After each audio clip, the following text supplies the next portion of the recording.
Dinosaur tracks. Well, how could they used to be much better? But what we look for when our dinosaur footprints are, you could look at something like that and say, oh, that looks just like a dinosaur footprint. Well, one doesn't count. So if you have one, it doesn't count. What we look for is what we call a trackway. And so a trackway is there's one there, here, there, there, there, there. So you can see a series of steps of a print that looks about the same. Has a V at your end of the print, and has what some places you could see 3 toes. Most of that you can't see anymore because of weathering. Weathering is two processes, right? Physical and chemical. This is actually both. Physical weathering has helped destroy it, but then chemical weathering, as far as the water is slightly acidic, rainwater is slightly acidic. Limestone is very susceptible to dissolution in acids, so that's how we test for limestone, is drop hydrochloric acid on it. And if it fizzes, then we know it's limestone. So that's the first thing we look for, is what we call a trackway, series of footprints.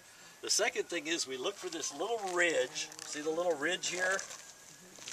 Here's another one. And it's because the way a dinosaur walks. A dinosaur walks on its toes. So they put their foot down toe first. That leads to pushing the mud out in front of their foot. So there's a little ridge on the front of each of those feet, footprints. So there's 2 kinds of dinosaurs that we see in this area. One is called iguanodon, and it was named, that was one of the earliest named dinosaurs. It was found in Europe. It was named iguanodon because the bones looked like iguana bones to the people who discovered them hundreds of years ago, so they just called it iguanodon. The other one that we see around here is called Acrocanthosaurus. Acrocanthosaurus is a meat eater. They're both bipeds. They both walked on their back legs.